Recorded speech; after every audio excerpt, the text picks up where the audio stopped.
Welcome to Earful of Dirt. I'm Aaron Castro. You can find me on Twitter at the Strobro. I'm joined tonight by Liam at Poach and Rugby on Twitter and Craig Gradelli. Hopefully, he is at American RFC on Twitter. How's it going, everyone? Going fantastic. I'm still defrosting from the game over the weekend with the New England Free Jacks, unfortunately. It looks like Craig, though, is currently frozen. Yep. Quite, yeah. And he's back, dude. So how are you doing? I'm doing great. We'll see how my phone is doing. It's the technical difficulties here. I switched to how that works out. I apologize if I'm coming in blurry or start to come in garbled at some point. All right. Hey, man, sometimes you're playing a man or two down because people didn't show up for the game. But the thing is, though, you play anyway. And that's what we do here at Earful of Dirt. Yep. So, I mean, the biggest thing that happened this weekend was not the MLR preseason when it comes to rugby. The Chiefs did win today. I know Liam and I are AFC people. I think I am an AFC person. I was rooting for the Titans, believe it or not. But the Chiefs are going to the Super Bowl, and but the NFC person in the house is either watching his game in the background, and that's why it's lagging, or he just doesn't care because they're not the Giants. Yeah, man, the Giants just picked an apple from the Patriot tree, didn't they? Hiring Joe Judge, then hiring Jason Garrett as their offensive coordinator. That was funny. That's beautiful. I heard Freddie Kitchens might even join that staff, which will just be the ultimate dream team. I wonder, Craig, are you there? Are you live? I can hear you. Yes. Whoa. This is going to be an adventure. Is Craig still alive? Well, it's no, I can see like his eyelids go. All right. So we were talking about Joe Judge hiring Jason Garrett. Oh, I like it. I love it. I hope that Jason Garrett comes with some excellent secrets about the weaknesses of Cowboys players to transfer into the Giants' institutional knowledge. Mm-hmm. Turning that 3-13 season into an 8-8. You can only go up until a certain point from here, baby. Yeah, look, Liam, it's all good and well when the questionably ethical Patriots have won a bunch of Super Bowls. Now you can brag. But I'll tell you, the Giants have won 2 Super Bowls in my lifetime. And for a Mets, Giants, Islanders, Knicks fan, got to be pretty happy with the Giants. My other franchises are really struggling in my 36 years of life. But the Giants have delivered, and they have a lot of room to struggle before I start to worry about them. Well, that the Patriots boat currently has a few holes, but right now we're still dancing up on the deck. Woo! Yeah, they're hiring ex-Astros players to come refill the cast. Yeah. Oh, man. Boston. That was the other thing that happened this week was in baseball, and this will lead into sort of not really my diatribe about the Saracens, but it was like I had a really long Twitter thread. If you don't follow me on Twitter, I'm sometimes okay for good takes on sports law. But I had a really long Twitter thread about how baseball and rugby together are both sports that have built the brand on integrity. And what this Saracens thing does, very similar, since both of them had a huge announcement from the commissioner and I guess CEO's office in the PRL. The commissioner's office suspended 2 executives from the Astros, fined them $5 million, and took away 2 first-round draft picks. And then following that, the next day, we were waiting to hear about Alex Cora, and Alex Cora was fired by amicably parted ways. That was amicably parted ways. Now, amicably parting ways straight up was the Mets. He got fired. Mets GM resigning before he came fired. Wow. Yeah, the Mets coach, Beltran. Somehow, of course, the most Mets thing ever to do is hire a coach and then part ways before he coaches a single game. Yeah, so there's the baseball thing, but it really speaks to like the integrity of the game. And baseball usually has this history of coming down hard when things have affected the integrity of the game, especially gambling. And then with first the Black Sox scandal, and then Pete Rose, and then PEDs. We have one of the toughest drug testing programs in sports. They may not have the toughest penalties, but their drug testing program is pretty solid. Well, I think the most stark difference between what's happening with the Saracens and what's happening with baseball, though, is the move with the Saracens. Their brand recognition as a franchise in general is kind of, and deregulating them is kind of a devalue to the entire Premiership Rugby. As an organization, I don't think the ramifications of what's going on in the MLB is not going to have that significant of any kind of financial repercussions. Whereas I think the situation with the English Premiership definitely could, considering how the Saracens are standing right now, with their fan base size, with their history as well. Their fan base ain't the biggest, but their history. I mean, as a club, most recently, they've been one of the most dominant clubs globally in rugby. They have 5 premiership titles in the last 6 years. I think 3 European championships in the last 5. And now that's all tainted. And you have some of their fans being pissed off at the organization, which they should be, because in theory, they brought disrepute to the game. Like they did. It was a simple fact. And I know Craig and I have had some conversations about how this cheats the cap, or does this cheat the cap. It clearly, to them, or to the judiciary panel that they were sent through an independent sports arbitrator, and all 3 of those guys were like judges. So clearly to them showed that they breached the thing. And then I think the new CEO was clearly transparent with the rest of the league, and he was trying to offload players so he could get under the cap, because somehow he knew he was the 3 years that they got punished for, they were roughly like 700,000 pounds over the cap. So the maximum penalty for something like that was they could have gotten 2 deductions of 35 points, which would have given them 70-point deductions and would have probably led to them being relegated. But the panel was lenient, and then apparently they went from being 700,000 pounds over the cap last year to being 2 million pounds. So apparently the USA Rugby is also running the Saracens organization financial office.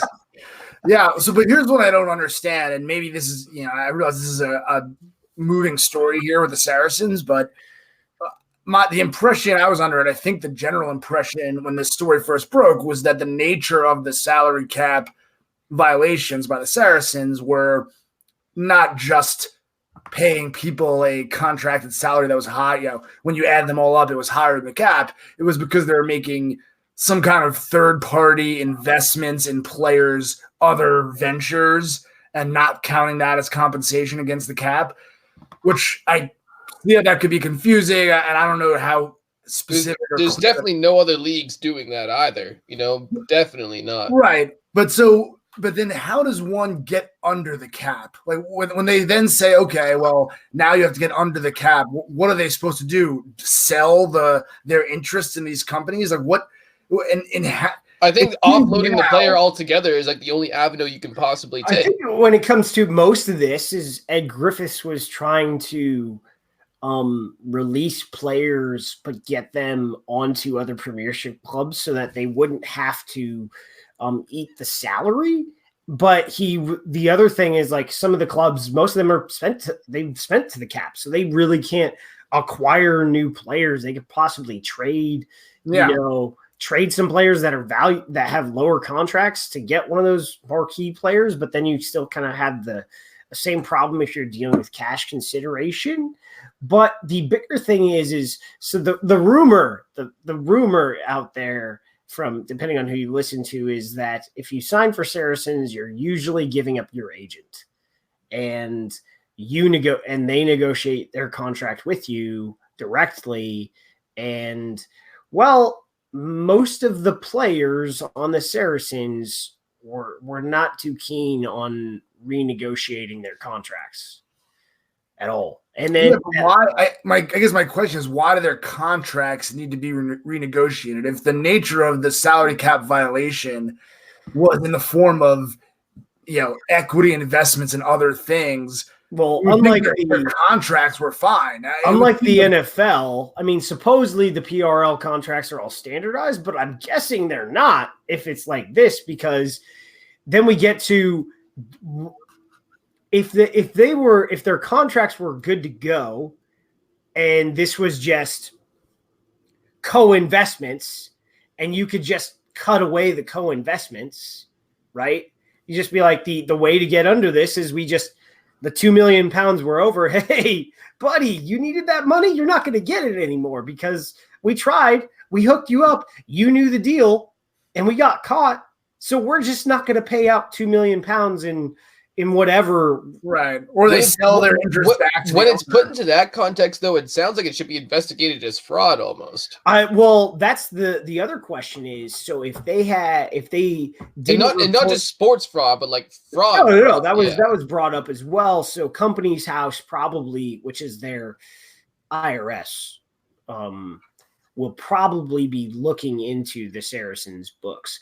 The other interesting thing I thought was, how bad are the Saracens books that they would not go through a forensic audit and just take automatic relegation? Yeah, I think having seen the latest development, I just have to revise my thought that I just can't see that this is really just a matter of investing in outside ventures, which, there's some merit to that type of thing. I mean, it's good to set up players with long-term ventures outside of rugby. I like that, at least the sentiment there I can support, if not the disequality against the salary cap. But it seems like now with the way that they're acting, that can't be the limitation of what was going on. It just doesn't seem possible based on now being another 2 million over the salary cap. My biggest thing is, like, if I don't know, but I would think if Nigel Ray, and this is where I'm not trying to, well, I don't care. I don't know the guy. He's not my friend. And people say he's done great for rugby, but he cheated for 7 years in this game. So maybe that's not doing great for rugby. But the only point I have here with this is, after the penalty was the 35-point penalty was handed down after the World Cup, presumably he knew what the penalty was, and the PRL just did not go public with it because they didn't want to take away the focus from the England national team in the World Cup in Japan. So if he knew in August what the penalty was going to be, I mean, they could have gotten rid of players in August. Like, teams were still acquiring, new players. They could have moved guys to France, and maybe they wouldn't have been all the way, but they would have started to get close. And then instead of spending the 2 months after the announcement trying to get sympathy from the press saying, hey, we've done so much good stuff. And then finally, the rest of the Premiership owners are like, dude, you have to resign as part of this agreement. It's like, no, Matt, you have to leave. It's not just like an I'm sorry thing. You got to go, mate. Yeah. And so he resigns, and in addition to resigning from the Saracens board as chair and CEO, he resigns as chairman of the holding company, which is now in control of his children, which is cool. Whatever, not a big deal. It was just interesting. I didn't see, none of all of that stuff hadn't been reported when he decided to resign from the Saracens, but it's just like, instead of spending those 2 months trying to draw sympathy, he could have worked. That was 2 more months they could have worked to try and at least renegotiate contracts or offload players so that they could somehow get under the cap. I don't know. But the weird one is so you have, in order to get promoted to the Premiership, you have to be in compliance with the salary cap rules of the Premiership for 2 years. So unless the owners make an exception, it is likely that for the 2020 and 2020 to 2021 season, and then the 2021 to 2022 season, the Saracens will be winning the RFU championship. One of those years they will not go up, which is somehow, I think, is how they're going to kill off promotion, relegation, and ring fence the league. I did ring fence it at year 3, right before the Saracens are finally ready to go back. Well, I think because Saracens own shares in the league, and you have to be out. I think it's 4 years before you're required to sell your shares in the league. So I wonder what the penalty for something like this would be in a ring fence world when relegation isn't a threat. I wonder what you do instead. I mean, in like the U.S., you would take most of the leagues in the U.S. you would take picks. Well, in MLR there aren't picks, so you would take salary cap space and have a higher monetary fine. Yeah, you need big salary cap space though, right? Or not a huge amount because right now we don't have salary cap space. You could easily take. Yeah. But I mean, in a fixed league is similar to what happened to the Astros. You lose first round. Week. I mean, you look at those two situations side by side. I feel like the Astros penalty was far less impactful on them. Oh yeah, for sure. For sure. But I think there was what was the NFL penalty where the NFL took like 3 picks from a team. I forget. Shut up. No, I'm not talking about New England, weirdo. But they did take a pick from you. They took for Deflategate. They took a first-round pick. They took a third-round pick, and they took there was a team they took 3 first-rounders from. Who could keep New England's various violations in order at this point? But the point is, like 3 first-round picks. Oh, was it Bountygate? I think that they took the Saints picks. I think that's what happened. Yeah, I think it was the whole Coach Williams Bountygate thing with Sean Payton in New Orleans. Yeah, so that's kind of what's going on in the rugby world overseas, and it was crazy. If you weren't a rugby person, you'd have no idea it was going on, and your life would have been dominated by the NFL, the national championship, and baseball going insane. But anyway, on to that league we actually cover. Oh yeah. Thursday, solid outing by the Seattle Seawolves, 55-0 over the Vancouver Island Crimson Tide. So some good pieces from the guys. I think Ross Neal, that big 6'5" center wing, had a really good game. It's the best. I said on Saturday morning Team Juice with Liam. It was it's like having a lock out on the field, except they're fast. Yeah, no, when you have that much weight and speed coming at you, it's going to be hard for anybody to tackle you. But as I said on the show on Saturday morning with you, Aaron, I'm glad that MLR fans can go into a game like this expecting the Seattle Seawolves to dominate, and it actually comes to fruition. When it comes to a pro side versus an amateur side, Crimson Tide, in their own regard, in their own league circles, not a bad team whatsoever. But it's although a 55-0 match is never really the most fun thing to watch when you're a fan, or especially if you're a player to partake in. At least we know the champions are at least at that level to take down some top club competition. It's fun to partake in when you're on the 55 side. Oh, absolutely. Because you get a try. Well, it was like the prop kicks the conversion.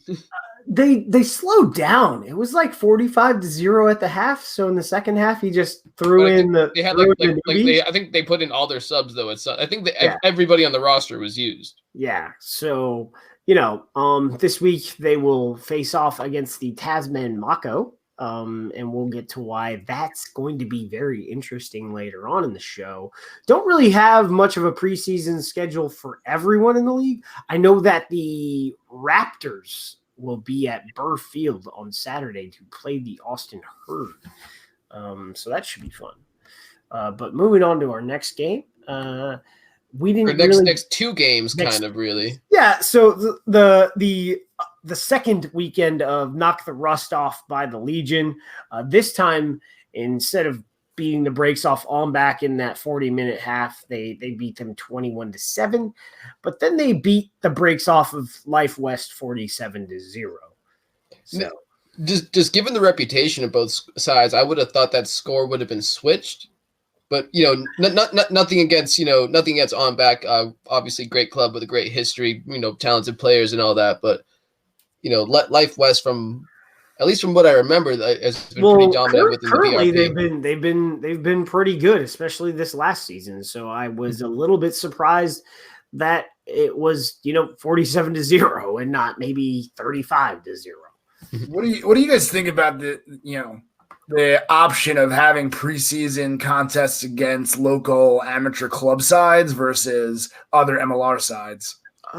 I think having it against other MLR sides should definitely be encouraged in the future, but I don't think there's anything wrong with it at this stage of MLR, considering I think the promotion of local club rugby is crucial to growing the game, not just within those markets, but within other markets, and in encouraging younger people to partake in rugby and stuff like that, beginning at the club level. So I think right now it's definitely a good thing, but I think in the future, the league is just naturally going to gravitate towards more MLR teams playing each other in the preseason exclusively. A lot of this is getting standardized. I mean, most of the teams are facing at least one MLR opponent in their preseason, and we sort of touched on this when we talked about that topic of an ideal length preseason, and I said 3 games.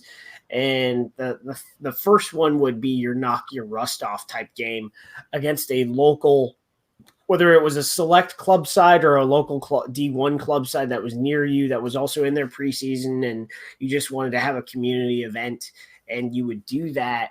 But this is last week was perfect, I thought, for San Diego. You face off against 2 different teams in live opposition, and then the idea would be this week you'd play an MLR team, which a bunch of different MLR clubs congregated in Vegas to do, which we'll get to very shortly. But I think with the way rugby is, you wouldn't face the same issues as, say, an NFL team in preseason going down to anyone in college football and having a joint scrimmage, because there is a dramatic difference between a college football there's team. 35-year-old men hitting 18-year-old players, and which I guess it's not any different in rugby, but it just is, man. Yeah, pretty much it just is different. I can't really explain why. Yeah. Also, is an outgrowth, a recent outgrowth of D1 rugby here, basically, where NFL football is, the top level, extreme professionalism versus, a clear tier down in college. Yeah. So, but we saw this, it was a couple years ago. I'm kind of saddened the program hasn't been able to take that next step or even maintain where they were. And that was the privately ventured USA Islanders team that played in Bermuda. What was it? Yeah, Bermuda against against the Saracens. And that was on Flow Rugby of all things. And it was not a pretty game. The Saracens had a bunch of premiership players to include Chris Wiles, and I think they beat them 82-0. Well, they were probably cheating, so I give that win retroactively to us. They were getting extra room service to their rooms. I do have the USA Islanders jersey in the closet somewhere. Maybe I should, put that up behind, because this is a pretty sweet jersey, I have to say. But yeah, that's sort of what I think. Probably maybe 3 to 4 games in your preseason. First one is against a D1 club / a high performance select side, and then you play MLR teams. And I think as we keep going, this will just get standardized, and you won't see much. And maybe we'll see, instead of the young Makos, we'll see middle-aged. We'll see a little bit older Makos next season. I don't know what I was going to say, but fuck it. Instead of baby shark, you get daddy shark. Baby shark, you get middle shark. But yeah, then there were 2 games in Vegas at Madeira Canyon Park out in Henderson. Toronto beat Utah 33-5. Some of the notes that I had read from their beat reporter, Derek Brissett, who got a report from the team, I guess, was Toronto used their forward pack to build a dominating platform. Without the tape, I have no idea about this other than the fact that Toronto got to work. Yeah, I mean, they put up a score like they were playing a local D1 side. So, look hard to make much of a judgment, but, from what you can tell, looks good for Toronto. Looks a little concerning for Utah. But at the same time, considering where Utah was last season, I guess you could say they saw a little bit of an upswing towards the end of the season, once their chemistry had gotten to a certain level. But at the same time, Toronto was a team that made the playoffs. Utah was second to last in the league. Yeah, Toronto 33-5. It's not 55-0. Yeah, Toronto is they're still they're Toronto. I don't know why. I mean, some people think they might slip. I don't know why. They kept most of their roster. I thought their staff is good, and I saw Dan Moore scored 2 tries. Yeah, well, sexy Dan. Dan Moore is Dan Moore, and damn it, I want more. So yeah, I mean, good. Like Toronto looks to be in form right now. A little concerning for Utah, but they just basically ganked out half the roster and put all of their coaches on planes or boats and brought in new ones. And they have, I think, the biggest main staff. They have they have an attack coach, they have a backs coach, and they have a forwards coach, and then they have a head coach and a director of rugby. So, yeah. They need Kurt Morath back. I heard he might be coming back to the league. They were a playoff team in the first season. Yeah. In the Kurt Morath, Paul Asike era. Oh yeah. In the PRO era, he was the number 1 kicker for the San Diego Breakers, lest we forget. And then the other game that happened in Madeira Canyon was Colorado Raptors 32-26 over Rugby Atlanta. There weren't a lot of it wasn't play-by-play like Toronto's was. Toronto, if you go back onto Toronto's Twitter feed or even their owners, one of their owners, Bill Webb, on his Twitter feed, there was a lot of play. He did a lot of play-by-play. You can read through that. There wasn't much for Colorado versus ATL. I think this tells us a lot about Colorado, and I'm not necessarily thinking good stuff. And still, I mean, but at the same time, we saw what ATL did against what everybody kind of agrees is a pretty solid NOLA Gold team. So we know that this team isn't just going to be an initial pushover early on. Or, I say that, knock on wood, for all I know, they could. I agree that. But I'm with you. I think that ATL is going to be good. How good? We'll find out. I don't necessarily think that they're a top 3 team in the East, but they could be. Like they're close. I mean, I think it's going to be like this much. Yeah. If anyone out there who read my bold predictions column last week, this played into it. Well, people argue about the ownership thing, but no one has yet discussed. So I love debate. You only thought people got mad about the ownership thing. People got mad about some other things. I don't know. I didn't see it then. Which the Seawolves. Yeah, he's I didn't see any commentary on the Seawolves, but that whole prediction about the Seawolves, man. RCDF, baby. Yeah. Well, I 2 things I said, and this plays into both of them. One was I predicted the Seawolves would not make the Final Four, and the other was I predicted the Rugby ATL would make the playoffs. So I think this Colorado versus Rugby Atlanta contest kind of plays into that. A little bit how I envisioned, hopefully, so far. I just feel a revenge season coming out of Colorado. And I think they're going to get one of those West playoff spots and be dangerous with the signings they have. And then Rugby ATL, I think, stuck right with them, though, just like you'd expect a 3rd seed in the East to do. I wish you're digging a deep hole there, dude. And right now, you're either gonna strike oil, or it's gonna be your grave. Well, it's already in writing, so yeah, I was already under the gun. It's just now pixels are out there, you know. Yeah, I think it says, you know, again, ATL is not going to be a pushover. What it says about Colorado, not sure. I just, guys, all I gotta say is, if you don't want to post the game online, just give me the link to the tape, and you know, I'll feel better. Leak it. let us leak it for you. Your name will never be attached. And then Liam probably filmed it already. Just ask them for it, Liam. Liam was at this game because he was working at this game. The Free Jacks 39-7 the Independents. Yeah, so if you so I'll probably have you having a match report come out pretty soon. But anyway, this game, it was never really close, but it never necessarily stopped looking competitive. In the first half, the Jacks, they had a lot of key starters playing, including Kensuke, Sean McNulty, Kinnergan. Then in the back line, you had guys like Danny Collins, Leader, Mitch Wilson. And another guy probably worth mentioning in that group is Dion Mikesell. I'll talk more about him in a minute. He had a highlight play of the game, definitely. But the match, it overall didn't feature too much of what you would call champagne rugby, due to the fact that it was like 20 degrees with a steady sea breeze out of Hingham Harbor throughout most of the match. I was trying to send a tweet every few minutes. If you were following me on Twitter, you probably saw some horribly written, really, really bad grammatical I thought tweets. That was because you might have, yeah. Yeah. Well, no, it's because I was using voice to text, because my thumbs were like inopposable by the time they would come out of my gloves. Because I was also taking pictures, and taking pictures, you know, with gloves on is also quite difficult. But anyway, the cold weather kind of forced both sides to play a more conservative, or as someone might call it, Northern Hemisphere style of play.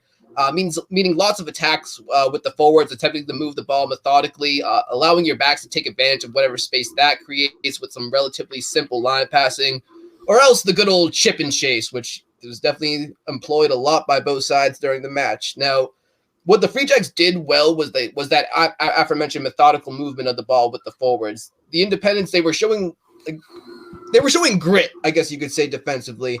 But unless they were able to force a penalty, which there were a decent amount on the part of the Free Jacks, the Jacks just kind of tended to work the middle of the field until they came up with pay dirt. There was a lot of instances of tons of passing phases right at the try-line door, with the Independents putting up a good fight. But again, Free Jacks have a really good forward pack, and they were able to punch the holes. Now, scrum half Eric Thompson, after the game, he told me how the team, they really came together in the second half, and that was definitely, you know, evident just from watching it. And one guy who was able to capture man of the match honors, Mitch Wilson, he was the big beneficiary of that, because once the guys were kind of used to the cold and a little bit warmed up from the first half, they were able to pass it out wide just a little bit. And so that All-American kid was able to take advantage of it, get a try, get man of the match honors, like I said. Now, Coach Smith, after the game, he told me that he saw the backs fall out of what he would call their systems a little bit too soon. Now, whether that was because of the cold or just because of, you know, the early season lack of chemistry or whatever, that remains to be seen. But there is going to be a whole nother week to you know, examine what they did against the Independents and try to get it cleaned up before the start of the season. Yeah, I think scoreline wise, you know, pretty good. Cool to see. You know, I mean, the Independents had some ringers. The one try by the Independents was a great one. They were actually able to force the Free Jacks, you know, on the back foot in the scrum, allowing Mr. Big Man Cody Davidwitz, who that the guy was playing out of his mind the entire game. If Jared Collinson for the Independents hadn't had such a crazy good game, he probably would have got man of the match honors. It actually went to his little brother Cam, no, not Jared, but. Yeah, great game by the Independents, though. I'm just picturing Liam in the stands watching like that scene at the beginning of Good Will Hunting when they're all watching the Little League. Liam's taking in these contests. Nah, I was pacing the field, stalking with the camera. I was the poacher. Man, it was, yeah, you know, good to see. The last game of the match of the weekend. Of the weekend was the Tasman Mako versus the Houston Sabercats, presented by Air New Zealand. Well, we can't forget about OGDC, baby. Oh, damn. Yeah. How did I OG. You cared about the O Jizzle? The how O did Jizzle? I skip that? I'm an idiot. Sorry. Oh, so Old Glory. The military man. I'm sorry. You're skipping over. Well, it's their Anti-Navy prejudice coming out there. Yeah, it's the Naval Academy. You know. Mhm. So Old Glory, final score 90-21. But the interesting thing was the first half was 33-14. Respectable. That is, I mean, a bunch of college kids out there trying. I mean, yes, an expansion team, but still professionals. Because guess what? The college, for the most part, the Navy guys are in a daily training environment because they have a well-supported program, but they still got to go to school, and they're carrying all like 18 credits, and they're nerds. So, but for Gavin Hickey and his crew to go out and especially that first half, I think they scored first. Good for them. I want to see what they do this spring in D1A. And we did have a question on Twitter from Samwise Rugby. Was the Old Glory versus Navy the first ever college versus program in the United States? Yes. I have no idea about England. I'm sure they have had a bunch of those over time.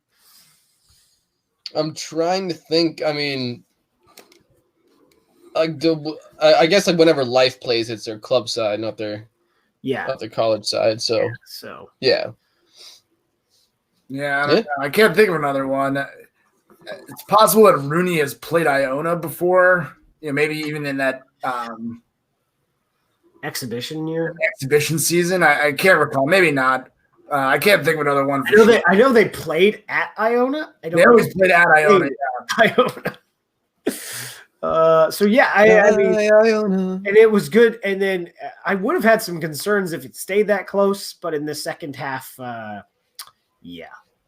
I mean, once you get to the professional level, you can make, actual halftime adjustments. You probably have a little bit more endurance as well. So it's no big surprise that the second half went a lot better for OGDC. I think when New England plays DC, they should come up with a name for that, like the Patriot Bowl or something every year between Old Glory and Free Jacks. Hey, I'm just saying, at the time of the American Revolution, DC was a swamp.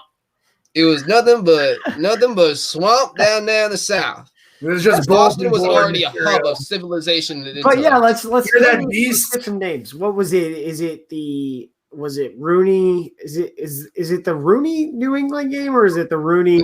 The Rooney New England game is the Cold War. Yeah. Okay. So that's what I was trying to. Yeah. So that is a great name. Yeah, I like that one. Oh yeah, that is a great name. But yeah. Sorry. The Mason-Dixon battle. So.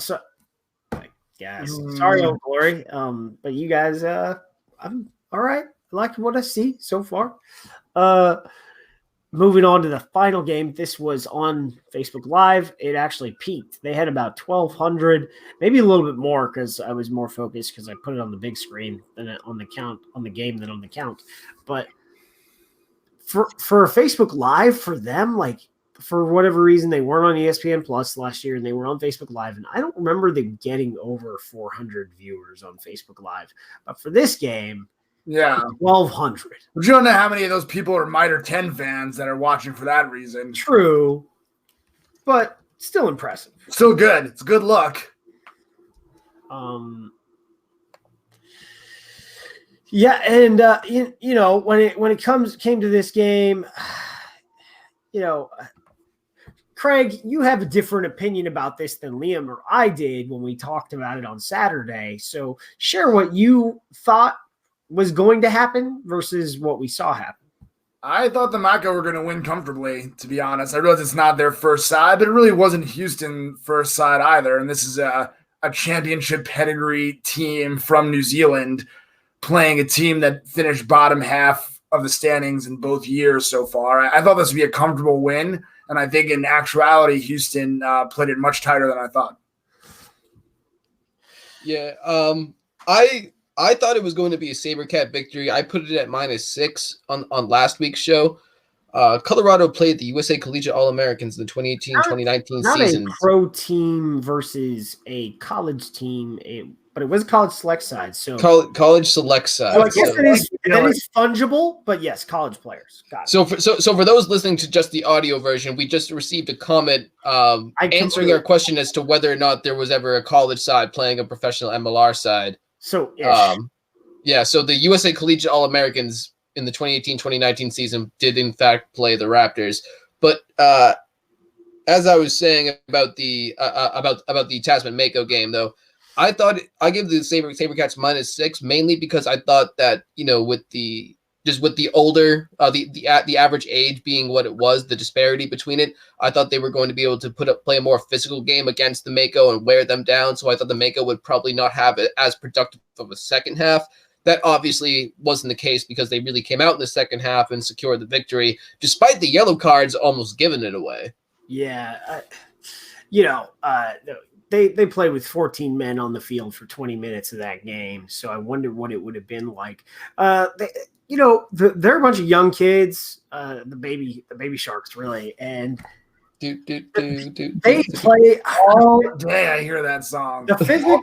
I would say the physical intensity, and I talked about this last season, especially with San Diego. The physical intensity they brought, maybe not the best handling at the time because they played an expansive game. They decided to pass the ball around and do a bunch of stuff, and because they decided to pass the ball around, it kind of gave Houston a little bit of chances because, a few times the defense was in the right place, but I was a little impressed by Houston being able to come back and get settled in the first half rather than getting beaten off the pitch. However, I would say, if you're Coach Healy and you're Coach Emmerich, you're looking at this one, you were probably wanting to come away with a win and you were wanting to look a lot better than you did.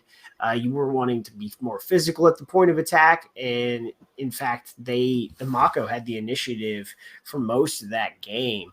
And well, if anything, if I'm the Seawolves, if you look at how good they can play, you're coming away with this and you're going to put out a serious team this week.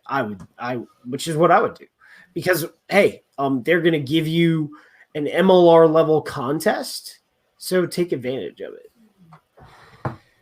Yeah, no, I definitely agree, and they have the people on that roster to make it competitive. They have the championship pedigree. It's just whether or not they see a preseason game is worth, putting out a full strength roster, because at the end of the day, it would just be playing for pride. For development too, but yeah. I agree with both of you. I think this is definitely attainable. I still probably think I would give the Mako a slight edge if I had to set a line, but I think this is definitely winnable for Seattle. So I hope they put out a full strength or close to full strength lineups. I'd like to see how it fares. Yeah, I agree with that. I guess we had a few questions come in through Facebook. I know last week we were kind of poor at, or I was kind of poor at getting that done.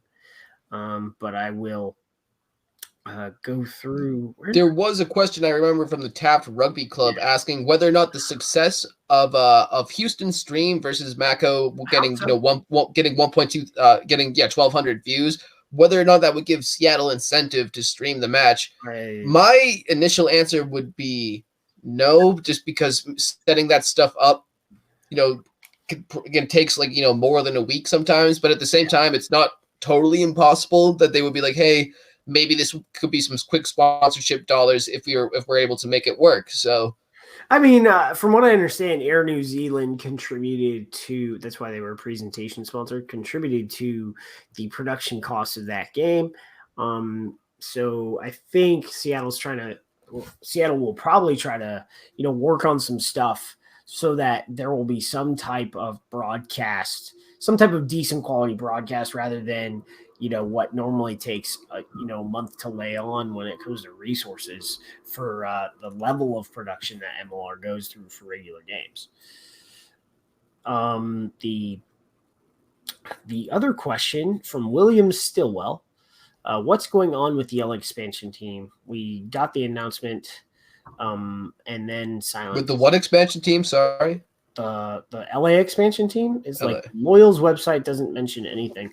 Well, I will point out that although the commissioner announced the locations of the team, and I'm pretty sure it will be the LA Loyals, don't get me wrong here, the location of the expansion teams at the NOLA Gold press conference, the league with the official announcements like we've seen with every single expansion team has not been released. So I couldn't tell you when they will start doing like all of their stuff locally and online. It's kind of up in the air, but as far as I can tell, as far as I know, they have an operating license, but so does Dallas. So there you go. Yeah. Speaking of Dallas, the only updates that we have right now is the funding of Chevron Park has gone through, and it's not 100% confirmed. Reverchon, yeah. So the whatever, but it's not 100% confirmed though that's going to be the venue for the Dallas team though. Yeah, I mean, I know that Donnie Nelson is connected with Reverchon Park LLC, which will redevelop the game, and they've talked about having rugby there, and they talked about playing rugby games at the hearing of the city council, but there's nothing definitive if that's actually going to be the venue. Like, we don't know because there hasn't been any other announcements in regards to that. So I think that's all our questions. So yeah, I mispronounced the name of the park. Sorry for any Texans who are mad at me. Chevron, apparently. Chevron, yeah. But what are the things we're looking for? Craig, when is the Barbarians game? I still haven't seen a date put to it. All right. The New York Barbarians match is supposed to be coming up, and also that Toronto game for New York, which will be in the Orchard Park Dome, wherever the Bills play. So where they practice, yeah. If you're, that's one that should get a name too. New York versus Toronto, the one they play in Buffalo, should be like the Border Skirmish or something like that. Is this like Japan, where every event has like a mascot, like some sort of celebration? Did you see how Japan did in the last World Cup? Have you been? That's true. Believe me, one of them is on the New England Free Jacks. Kensuke was playing in the game versus the Independents, which is one of the most surprising things, I thought. Have you seen the top league attendance recently? Holy moly. Like 35, like this is a league that's considered unsupported, and they've been having 35,000 people show up to games. And they're about to get 15 Saracens, so. Oh, zing. So yeah.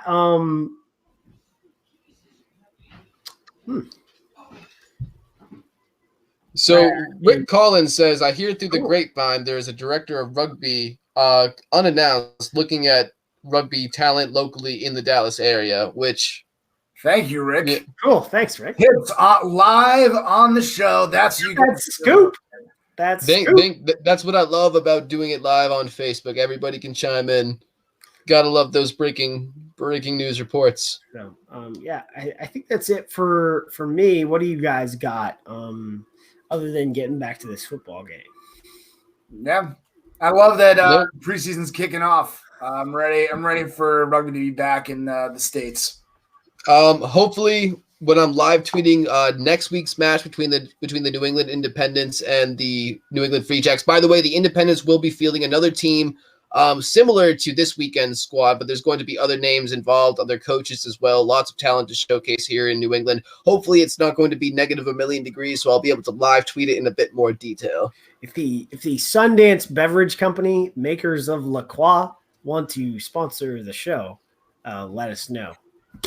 If anybody wants to sponsor the show, if you're some guy named Steve from Bozeman, Montana, and you just want us to put your picture at the beginning of every show, but you give us money, we'll do it. You have some cash on the balance sheet. All right, so that about wraps it up. Corey will, of course, put some legal mumbo jumbo at the end of this. Don't. Our opinions are our own. Yep. All right. See you guys. Yeah, see you guys later.